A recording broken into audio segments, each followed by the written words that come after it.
Hello, ladies and gentlemen, and welcome again to Syriana Analysis. I'm your host, Kevork. Thank you very much for tuning in to our weekly show, Cold War 2.0, with our dear friend, Tarik Cyril Amar. Tarik, how are you doing, my friend?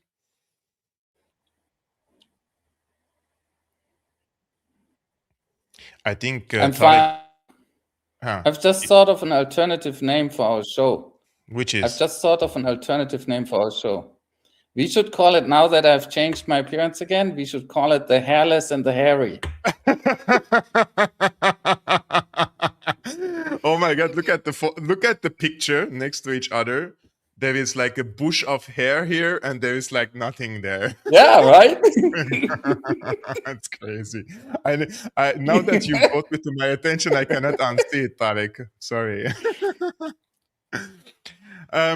Guys, thank you so much for tuning in to today's stream, whether you're watching us on YouTube or on Rumble. Today, we're going to walk through several important topics happened in the past week. Some of them are related to Iran, others are related to Europe. And finally, we are going to speak a little bit about Ukraine. So brace yourself today. Tarik will present to us his insight and analysis on this issue. And I will jump in when I see, I have something to add to this conversation. But I would like to start with you, Tarik, with articles published in the Israeli press, the Jerusalem Post. We have two pieces actually. They're pushing a clear line. Trump must take a decisive action against Iran, and they're even saying Trump must finish the job.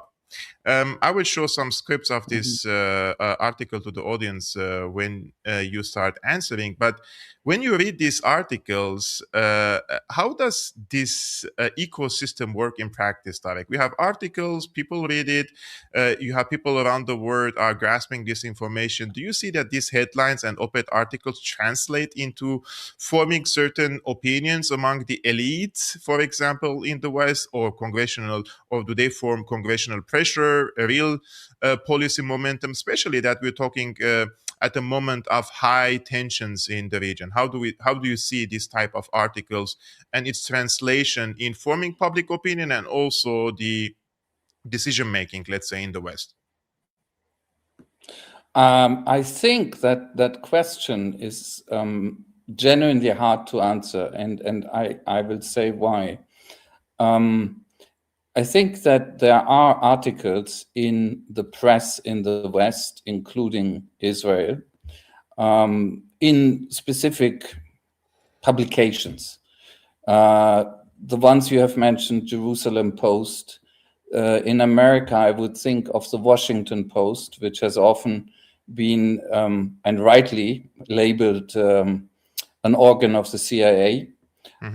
Sometimes the New York Times may play such a role as well. You could think about other cases in other countries. It's not true for all major newspapers or magazines or websites or whatever, or shows on mainstream media, obviously. But I think there are places where what is published at certain times, especially during a specific crisis, can have political significance, can be a signal either for a domestic audience or for someone abroad. In this case, it could be Donald Trump himself or people around him, or as you say, people in American Congress. That's absolutely possible. But here's my big but, and here's why I think this is complicated. Think about all the other ways that our international so-called elites have to communicate with each other, then some of much more discreet ways of signaling to each other where the public is excluded. So, I mean, to be more specific, more concrete, we know about the Israeli-US case that in Congress, in the American Congress, it is literally the case that many members of the House of Representatives and of the Senate, of both chambers, have specific personal, individual handlers from the Israel lobby. They have literally people, maybe not even just who inform, who tell them what Israel expects, what Israel wants, and so on. And I'm one of the people who are very much in agreement with John Mersheimer, who many of the people who listen to us will know about, of course, a great analyst of politics, foreign policy from the United States. And Mersheimer is, of course, interesting because on one side, he is a key proponent of the idea of realism. And the core here is that states always follow their more or less rationally recognizable national interests. On the other hand, he's the co-author on a book of the influence of the Israel lobby in the US. And I've said this on this program before, but it is fascinating that Mersheimer has come out publicly a while ago and said the influence of the Israel lobby on the US is an exception to my realist theory. It's an exception because it is so strong that the US does not follow its national interests. It does not follow its national interests. And he has confirmed this recently in the context of the recent events around Iran and the threat around Iran. And he has once again said that American foreign policy in the region we sometimes call the Middle East has been handed over to Israel. It's basically made in Israel. America has absolutely no reason to be in this hyper-antagonistic relationship with Iran. The only reason it's there is Israel and its influence on America. And this has absolutely nothing to do, to say this once again, with some sort of anti-Semitic conspiracy theory. We are talking not about a Jewish lobby, we are talking about an Israel lobby. And the existence of an Israel lobby, which is a different thing, has by now been acknowledged by everybody, also in academia, who's not a total idiot or on the payroll of Israel. So this is a different issue, but it's very, very specific. So here's my last point. What interested me about these Jerusalem Post articles, both of which op-eds, called for the US to strike Iran now and strike it very hard, is that there are very respectable experts, like Mersheimer, by the way, but he's not the only one, who argue that the Israeli government maybe does not necessarily want this US attack on Iran because they are afraid of the retaliation that they would have to expect from Tehran. My sense of the meaning of these articles in the Jerusalem Post is that very unfortunately, Israel wants the attack. But Israel wants the attack, and this is a point Mersheimer has made, to be carried out, at least openly, by the US alone. Of course, the Israelis would take part. Dirty tricks are what they do, right, for a living. But they wouldn't do it openly this time, so as to make it harder for Tehran to retaliate against Israel. Last point, I believe Tehran will see through this, as would everybody in this world who isn't stupid, and would nevertheless strike back at Israel as well. And in logical terms, the Iranians would be right, because this attack, if it happens, will, of course, also politically at least, and secretly as well, come from Israel too. You know, Tarik, when we see this conversation about a possible American strike against Iran, as you mentioned, I think there is no person with two functioning brain cells who doesn't understand that this possible war against Iran is not because the Iranians are threatening the United States, but rather because of Israel in this case. And Israel lobby has been also pushing for this war. The lobbies were working day and night. Their people in the Senate and in the Congress are very vocal about it. Those who are on the APAC payroll, for example, the talking heads in the traditional press and on social media, the 7,000 Club, are also mobilized to push for the war. The so-called diaspora of the MEK and also the monarchists are also alarmed and receiving support from Israel. You go to the pro-Pahlavi demonstrations, Israeli flags are everywhere. These last 2 years, the Israeli bombardment, let's say, of the allies of Iran, one after one after one, was aimed at this greater war against Iran at the end of the day. So I think the Iranian planners know these things. And I think that if an attack happens by the United States, they will retaliate on Israel. They will not retaliate on American assets in Saudi Arabia. They don't want to antagonize these countries, for example, against them. To keep them on the neutral side is better for them.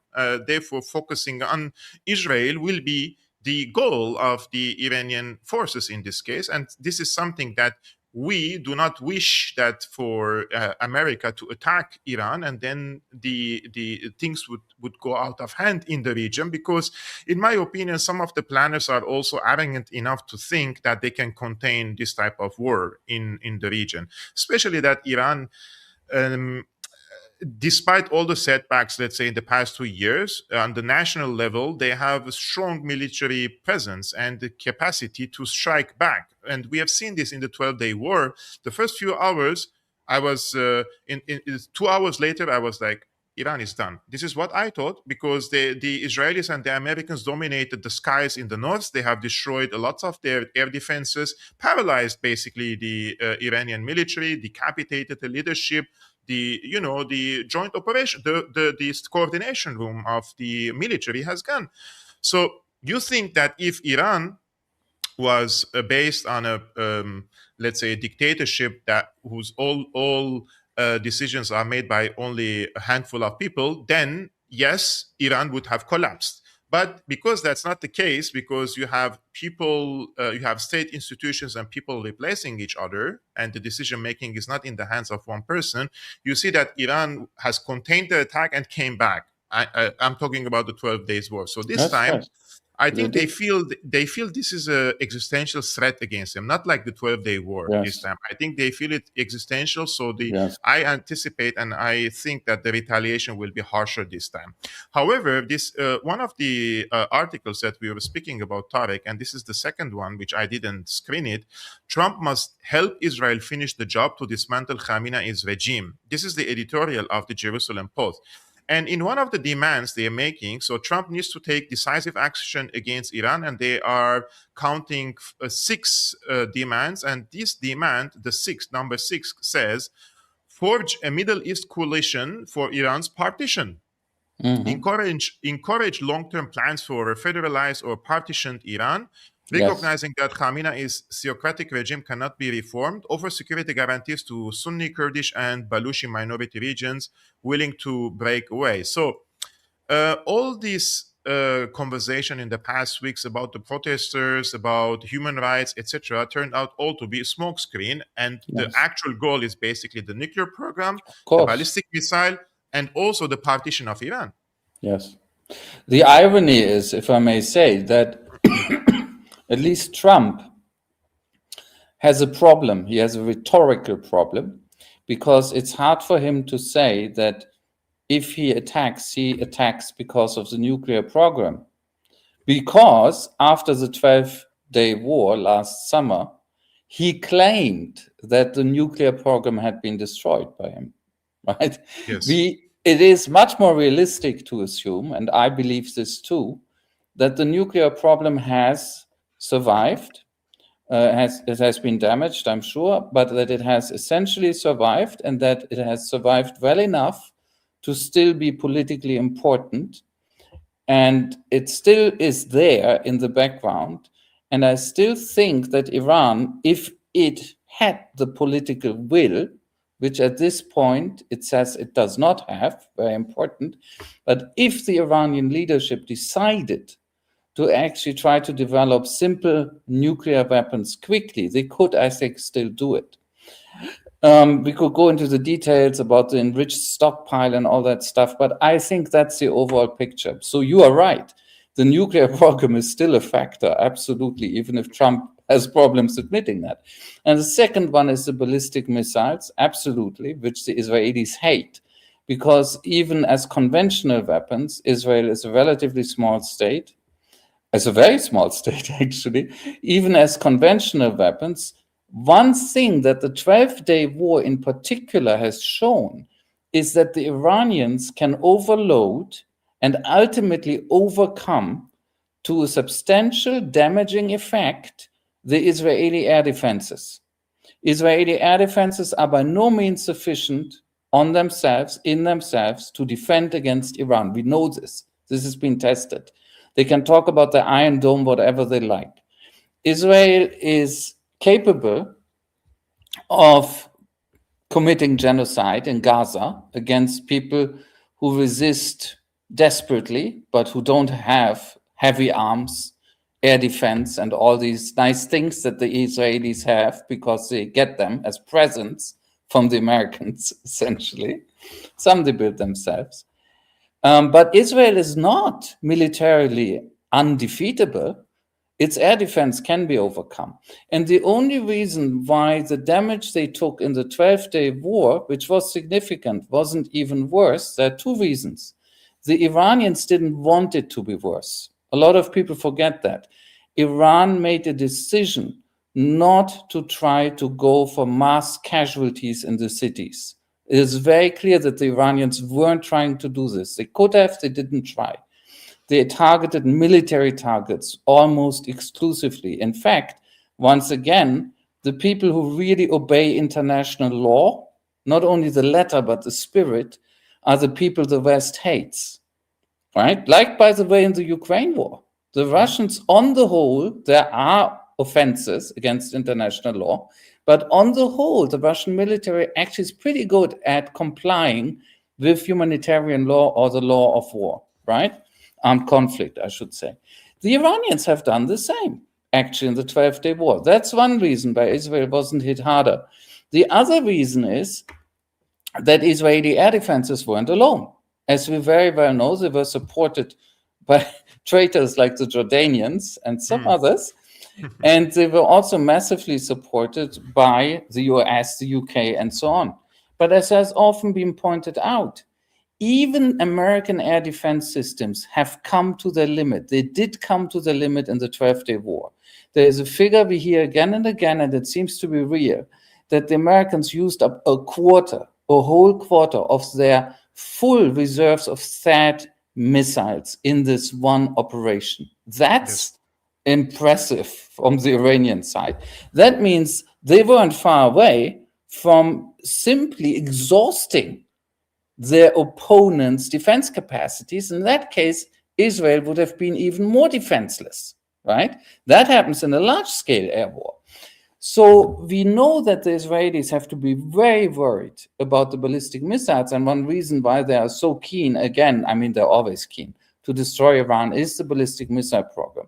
Then, of course, it's the old story, which goes back to the early 2000s at least, where Israelis and Americans, the neocons, were another form of Israel lobby in America, really, I'm sorry, but let's be clear, where Israelis and Americans came up with this idea to destroy every opponent of Israel in the Middle East. And they drew up the famous list of, I think, 6 countries, and they've destroyed most of it, and Iran is the last big one standing. That's also happening here. And they would like to do to Iran what they've done to Lebanon, what they've done to Syria. They would like to disintegrate it. One has to understand how incredibly evil, I'm sorry, but evil Israeli strategic thinking is. Israeli strategic thinking, and we can see it from the results, right? We don't need to just rely on what they say, we see the results. Isn't simply about, oh, we need to defeat opponent X.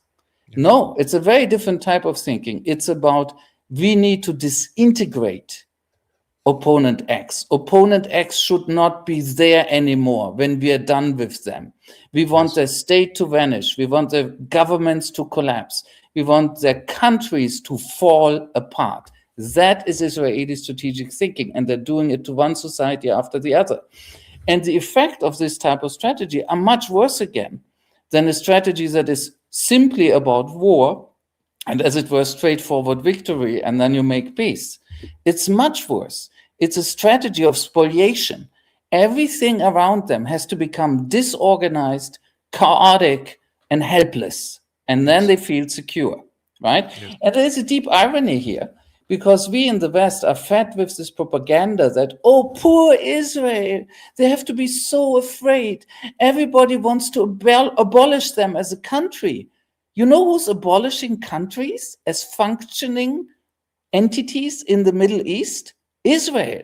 one after the other. They've done it to Lebanon, they've done it to Syria, and whatever is left, yes, they're still on the map, but they have been disintegrated, they've been hollowed out. That is the result of Israeli strategy. And that's why you're absolutely right to stress this point in the Jerusalem Post article, because that's it again. We don't want to just defeat Iran, not even heavily. We want to destroy Iran forever. We want it to fall apart. And there I have to add one thing, which I've said similar things before, but they need to be said. When you see people, especially in exile, people who are in Iran, it may be different, but people in exile who stand on the side of the Israelis and the Americans are traitors. They are traitors because the Israelis and Americans have made it clear, we want to finish your country. This is not just about a regime, a government, an ideology. This is about the country. It means you side with people who say about your own country, we want to finish it off. And when you do that, for whatever reason, you are a traitor. I think it's easy to describe people who are siding alongside whoever this player is. It doesn't matter if it's America, if it's Israel, if it's country A or C or B or X.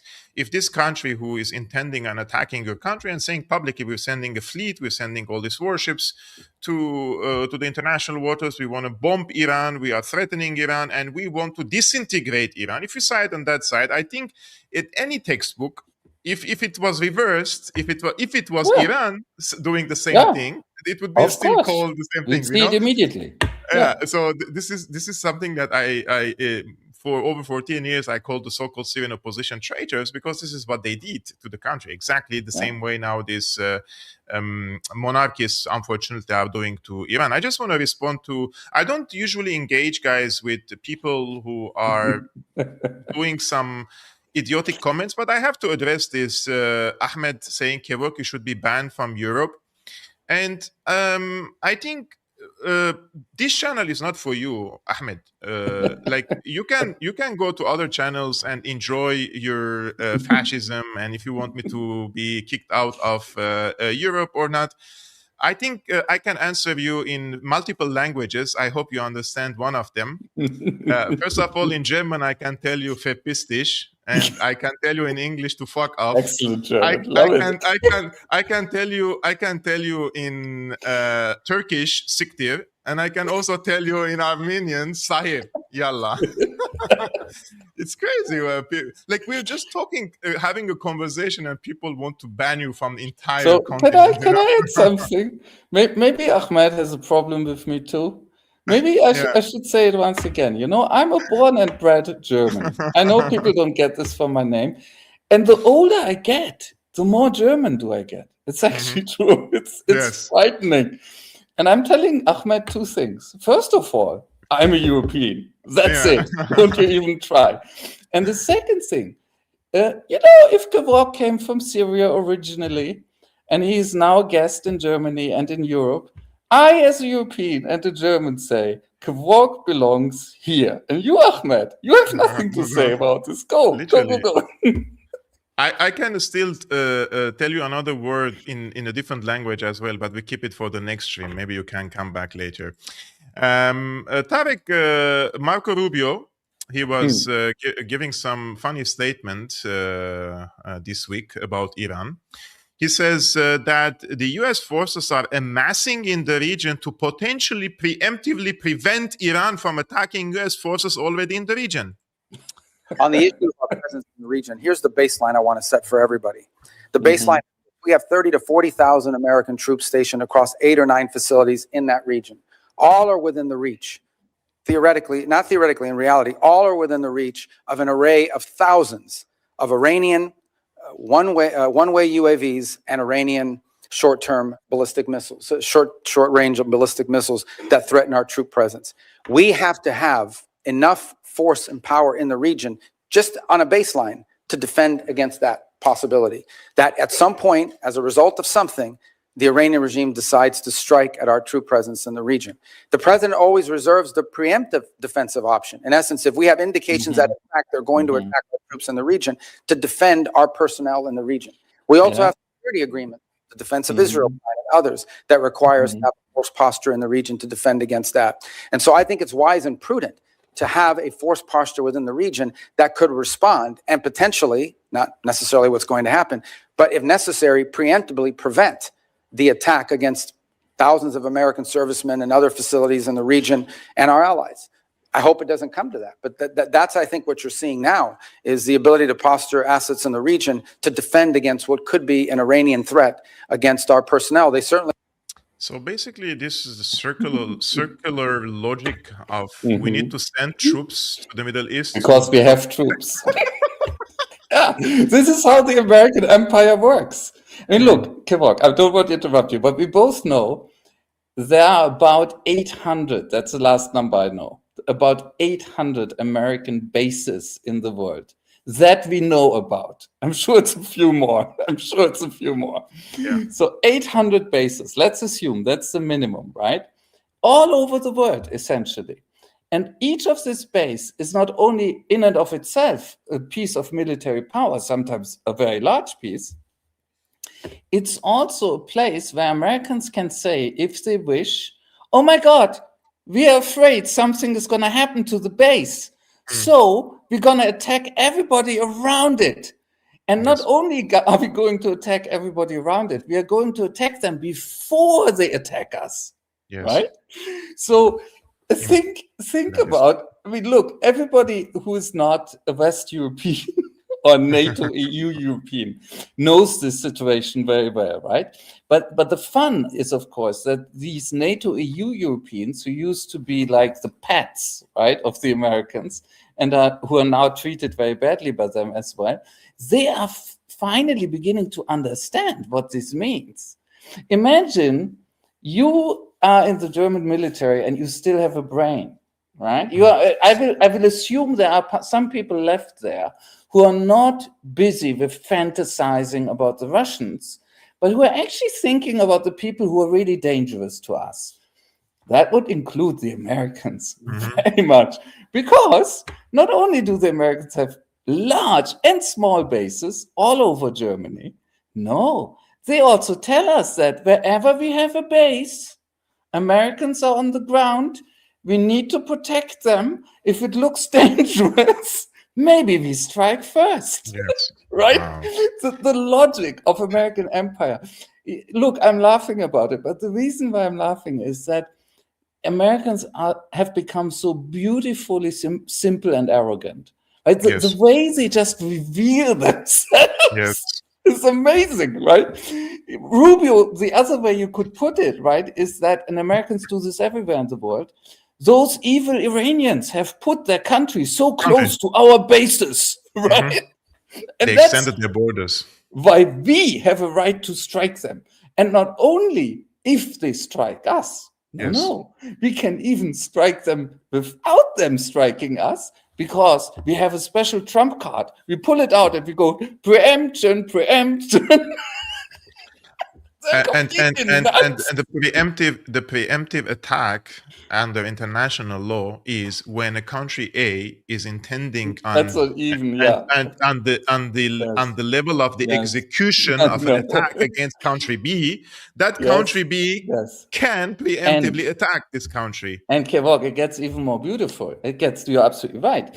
So a preemptive attack, if I may reinforce your point, right?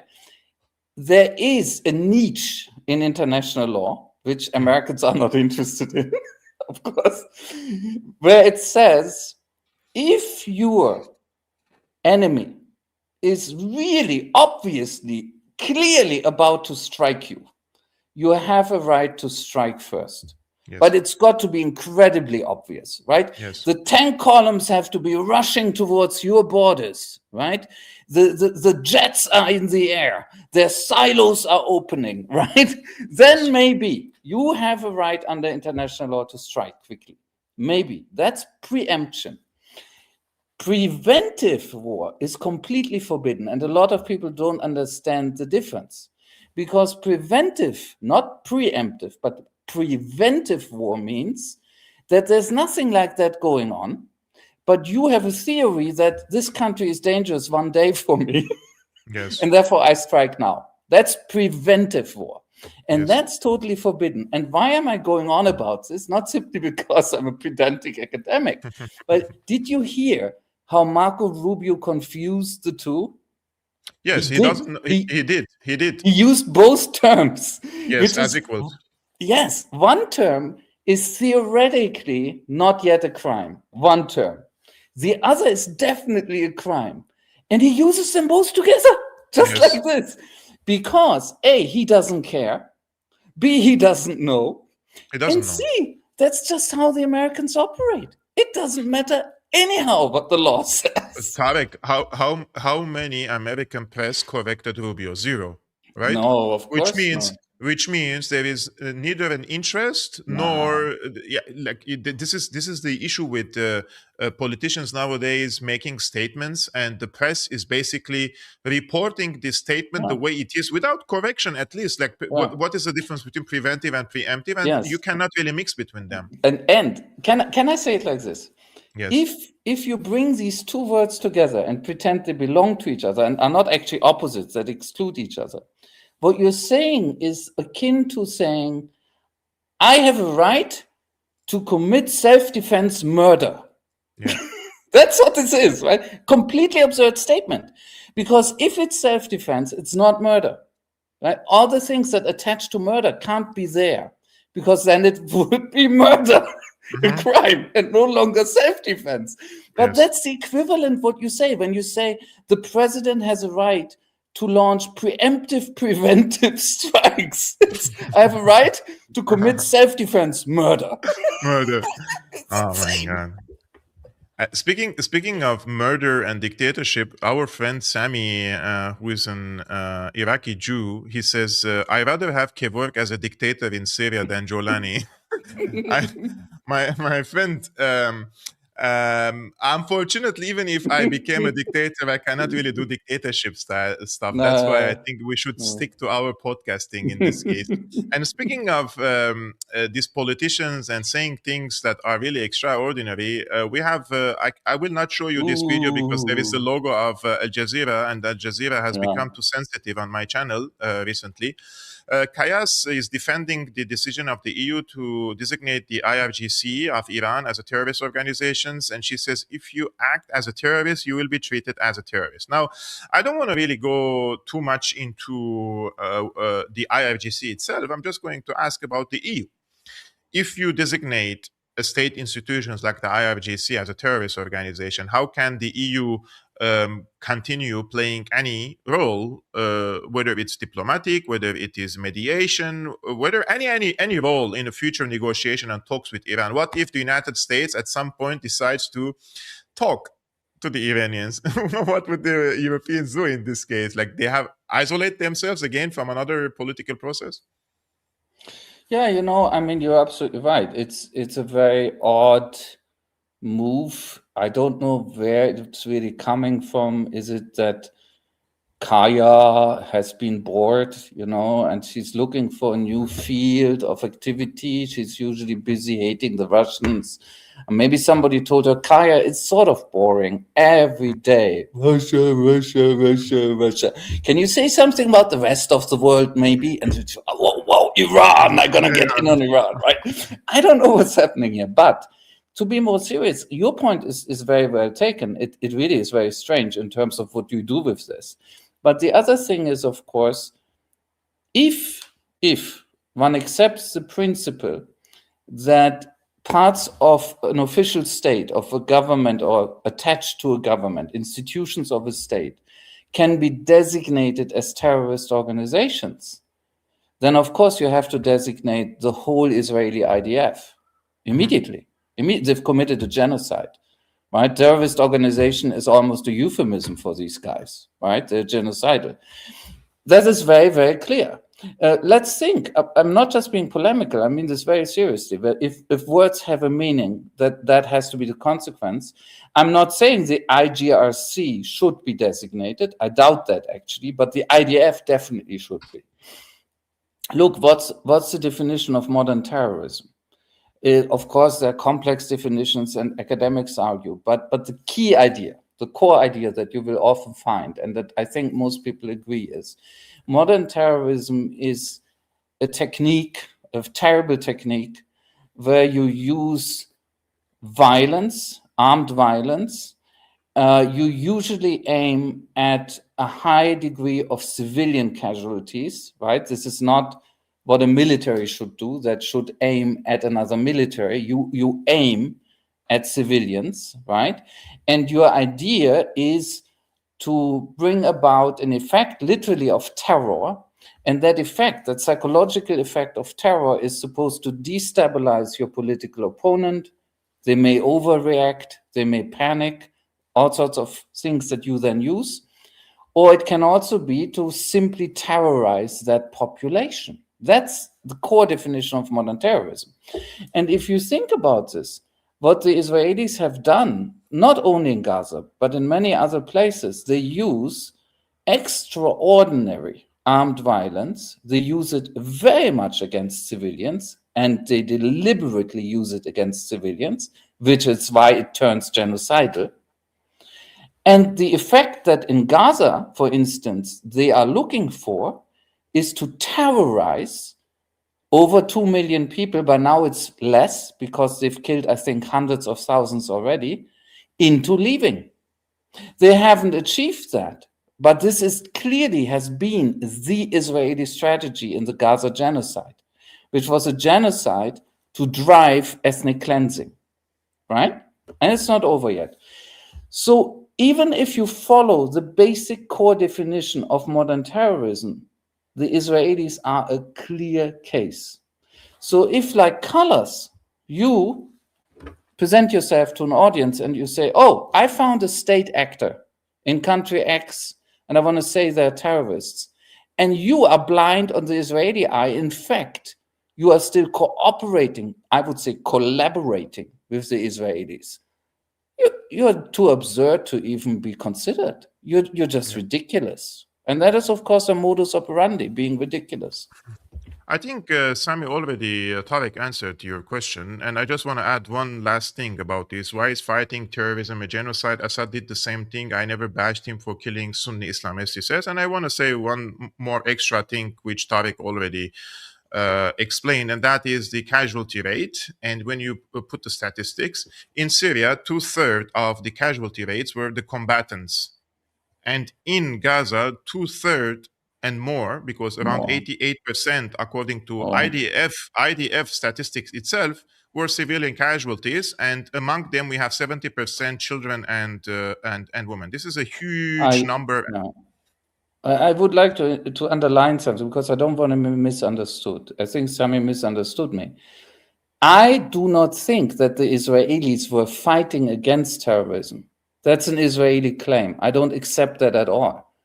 I think that the Israelis were the terrorists, and they were committing an act of ethnic cleansing by genocide. That's how I see the situation. And if the argument is that Hamas and other smaller Palestinian resistance organizations committed crimes too, then I have to say committing crimes doesn't automatically make you a terrorist. I know this is very complicated for some people, but it's true. Because if any legitimate military force were immediately terrorists because they also have committed some crimes, then all military forces in the world, and certainly the Americans, would all be terrorists. Because all these forces commit war crimes and others to some extent. This is not how this works under the law. So a lot of people have still not understood this. I would never say that Hamas has not committed crimes. Hamas has committed crimes. Yes. But that does not mean that the Palestinians do not have a right to armed resistance. They have that right. That is equally clear. And armed resistance, when it's not criminal, is legitimate. And we know that many of the operations of Hamas were directed against the military, against the IDF. And when they were directed against the IDF, these were not crimes. So what we're looking at is a resistance organization, a Palestinian resistance organization that is legitimate under international law, period. There's nothing to discuss here. That has waged legitimate military operations. They're legitimate, they're not criminal, and that has also committed some crimes. Now, that is the typical signature of a normal military, believe it or not. This is how most militaries are in this world. Israeli military is very different because the Israeli military has almost exclusively committed crimes. That is genocidal and is not normal. Here is the explanation of Tarik for everyone, coming also as a historian. And some people already follow Tarik, not only on this show, but also on his Substack. The feral dogs from Greenland says, I love Tarik's Substack page, really good info. And guys, I will just screen to you this subscription page for Tarik. So we have this special link is now scrolling. Just a second, let me see. This link, which is scrolling at the current moment under the screen, it has a link. So if you go to this link, tarikcyrilamar.com/subscribe, and the coupon number is written there. It's also in the description below, and simply you can scan the QR code on the left side of the link. If you do that, you will receive 20% off of all your new annual subscription on Tarik's Substack. We are 760 people watching this. When we finish this conversation, guys, you can simply click the link in the description below or scan the QR code on the screen, which is already on Tarik's side on the left side. Tarik, I want to go to your Substack article, but before that, also wanted to show a video, since we were having some also humorous conversation about the state of affairs in the world, and unfortunately this woman who is now the chief diplomat of the EU has some smart words to say here. I think people deserve to learn about it. You know, my reading list is quite long. I'm not telling you what I'm reading right now, but it's also about history of different regions. So by the end, when I finish this job, I will be very smart. But anyway. It's really different histories. I am the de facto foreign minister of the European Union. I got the job because I was smart to begin with. No. By the end, when I'm done with you and my job here, I will be smart. She will be because I'm smart. reading now. Not that she'll ever be smart. It's not the reading with her. I'm sorry. No. First of all, I very much fear that what she's reading is more Tim Snyder and Anne Applebaum, probably, and the likes of that, right? And of course, that doesn't make her smart. Also, she isn't capable of being smart. I'm sorry. I'm very sorry. I don't want to be arrogant, and I am not arrogant. But there are people who are not bright, and Kaya Kallas is not bright. Luckily, most people are not like that. It's not about Kaya the Kallas is unusually unable to learn. And the terrible scandal is, of course, that how many citizens does the European Union have? I think a total of over 400 million, 450, 30, yes. Right? How did they find this one? How did they find this one to make the de facto foreign minister? It's breathtaking. And the third point I want to mention, she's telling us she has a reading list. Mm-hmm. What is she doing? Isn't she busy? You know, there's thing she's reading The Power of Waiting, Tarik. It's a new book. I don't really want to know what she's reading. I really don't want to know. I mean, look, there's one thing, Kevork, I've never held against professional politicians. There are a number of things. For instance, I accept that to an extent they can't always be truthful. I accept that. Another thing I never hold against them is that while they are in office, they don't read much, right? I mean, it's frustrating because sometimes you think if only politician X or Y would inform themselves more, maybe they'd be better. But then you also have to be fair and say that the way these jobs work, you must have done your reading before. Because when you have that job, you're busy. And you won't even read the newspaper. You will have people who read or scan the newspapers for you or the internet, and they will bring you summaries. The higher up you go, the more it's like that. And that has detrimental effects, but I don't hold them against them because it's a structural effect. So I'm actually worried if a professional politician at that level tells me I have a long reading list. I'm really like, when are you doing your work? But then again, I'm also thinking, whenever you do your work, the result is absolute catastrophe. So you know what? Go and read. It's more beneficial for everyone if she just reads and keep it for herself. Yes, Just exactly. read We should and send keep it for her. yourself. You know what? We should have like an operation where everybody sends her a thick book, like big ones, like Dostoevsky and Moby Dick and stuff like that, right? So that she's busy. There is another woman, guys. She's German. Her name is Alice Weidel. And I'm bringing different type. I'm bringing this video or screening this video because we will discuss Tarik's recent article on Substack, Straight Talk on Zelensky's Ukraine and Nord Stream in Germany. I will drop the link now in the live chat, guys. You can also click it and also read it later. I will first show this video and then we go to Tarik's article. Let's take a look. I will just screen her video so people can read the captions and English subtitles. Und wie kann man als Bundesregierung so wenig Selbstachtung haben, dass man nicht mal für Aufklärung sorgen wird? Ich kann Ihnen sagen, was wir machen werden, wenn wir Regierungsverantwortung haben. Wir werden Rückforderungen stellen. Dann sollen doch einfach die Ukrainer, der Zelensky, bezahlen dafür, dass sie unsere Leitung in die Luft gesprengt haben. So.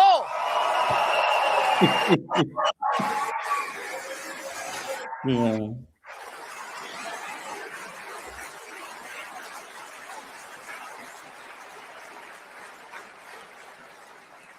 Ein Land, das das tut, ist nicht unser Freund.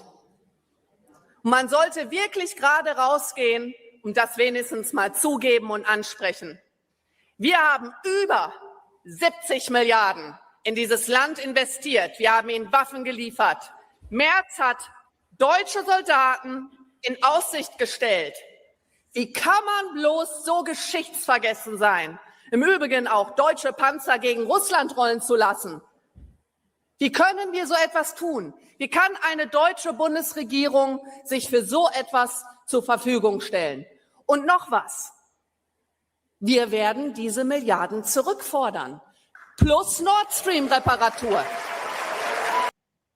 I don't think she or anyone will get this money back. It's gone. Forget about it, Habibti.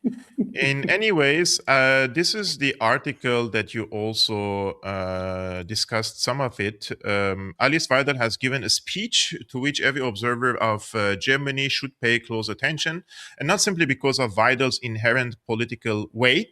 She is among Germany's most important politicians and with serious prospects of very high office. If her AfD, Alternative for Germany party, breaks through to leading a Berlin government, Weidel is the most likely chancellor. Next to Tino Kupula, she is one of the two co-leaders of the currently up-and-coming new right AfD party, and thus also of the only real opposition that matters inside the current German parliament. What is the premise of your article, Tarik, here, when we are addressing a straight talk on Zelensky's Ukraine and Nord Stream in Germany? What is the ongoing discussion in Germany at the current moment? Is this only, let's say, exclusive in the opposition party, or this has becoming more normalized also among ordinary people in Germany when it comes to Ukraine?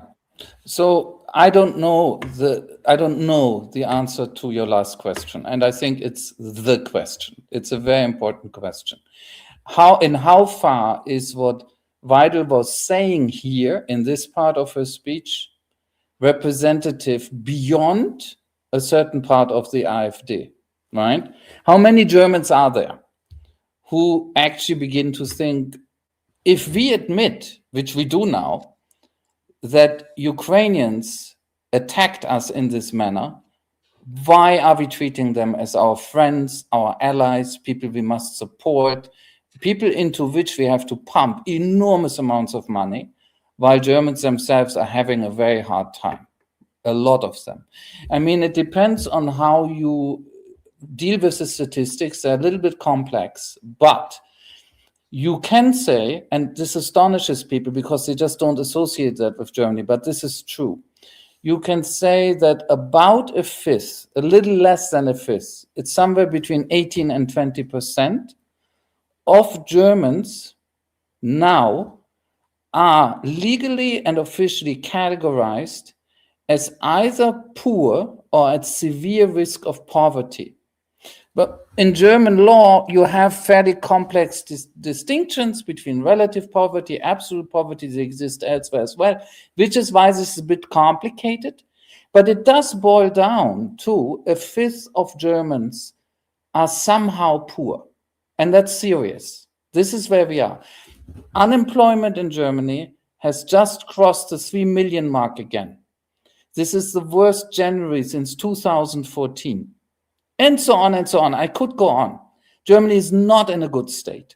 And Weidel is absolutely right. How is it that a state that was involved in attacking German energy infrastructure in this way is a state which we support?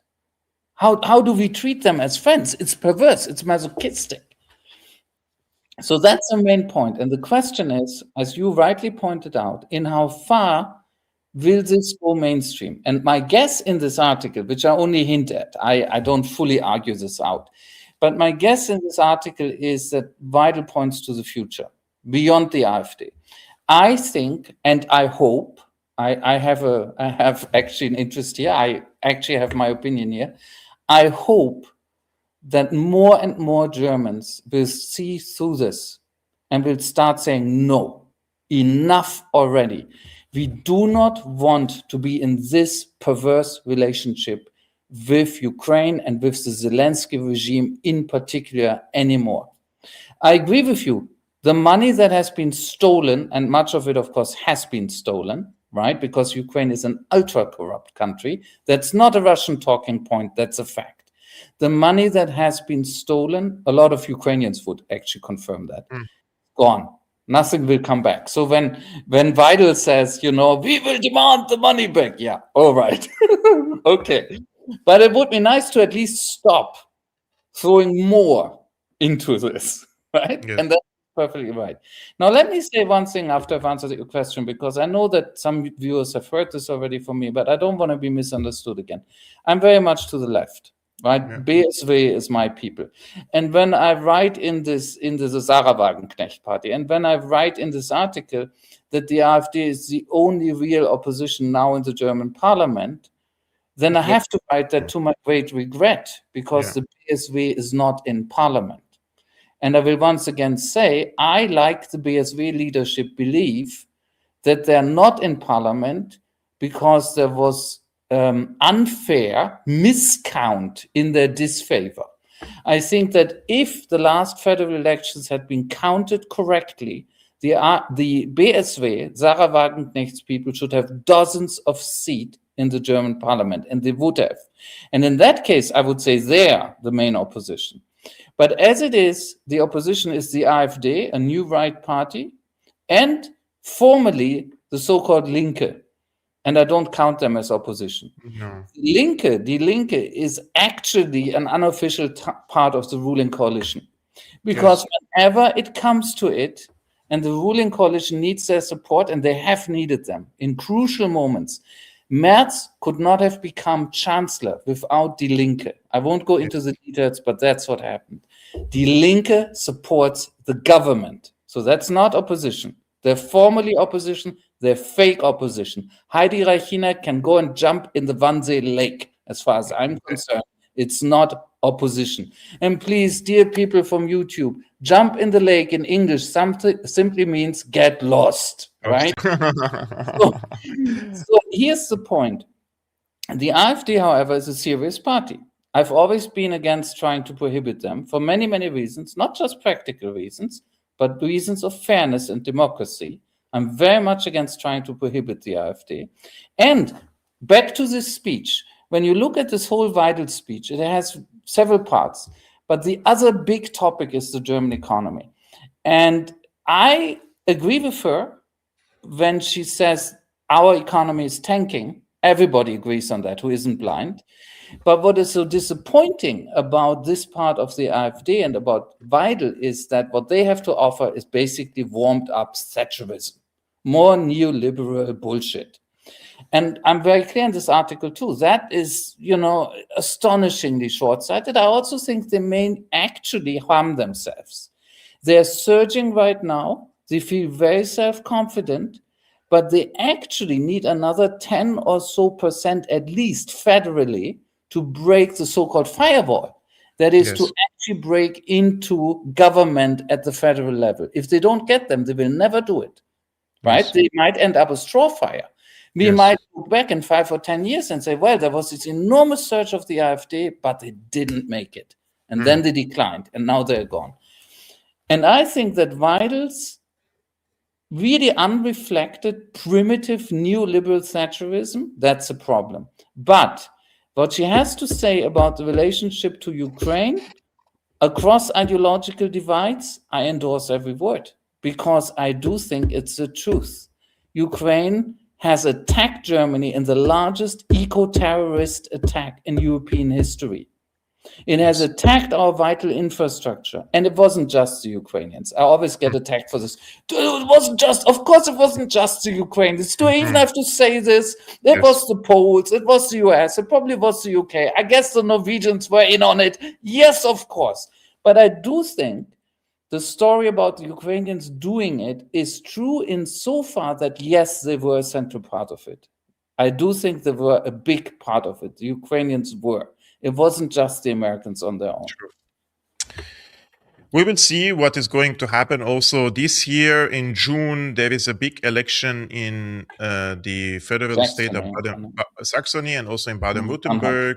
And because I'm now just focusing on Baden-Württemberg because the manufacturing power is also there. No, I'm wrong. You're right. Yes. Yeah, and many of the industrialists are jumping the wagon of the CDU and going into AfD because of this latest blows to the automobile basically industry, and that is a lot of it is also based in Baden-Württemberg. Tens of thousands of people lost their jobs.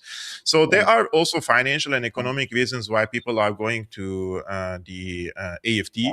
Although, in my opinion, when it comes to foreign policy, in my opinion, the ideal party is the BSV. The BSV is the one which presents the moral compass, at least when it comes to foreign policy. And I think there has to be certain moral compass when it comes to foreign policy because it impacts other people around the world. When it is in your own country, this is an affair that the people of the country should address. But the foreign policy, if it impacts other people, I think there has to be a certain moral compass. And I find the BSV in that case is ahead of the AfD in several stages. So just wanted to make that statement at the end of this brilliant conversation with our dear friend Tarik Cyril Amar. Thank you so much, Tarik, for coming to the show every week. Guys, we do this on Friday, 5 p.m. Central European Time, 11 a.m. Eastern American Time.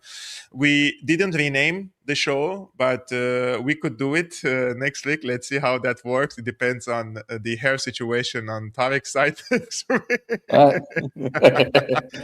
Yeah. And also on this side. Yeah. Guys, thank you so much for tuning in. We appreciate you, whether you watch this on YouTube or on Rumble. 800 people watch this live on Syriana Analysis. Please leave a like, thumbs up before leaving this live streaming. Subscribe to Syriana Analysis. And if you want to support this independent work, there are different means in the description below. You can check them and support this independent podcast. I wish you peace. Peace be upon you, upon your families. Have a great weekend and have a great weekend, Tarik. And we will see you next week. Salam. You too, Kevork. Thank you. Bye-bye.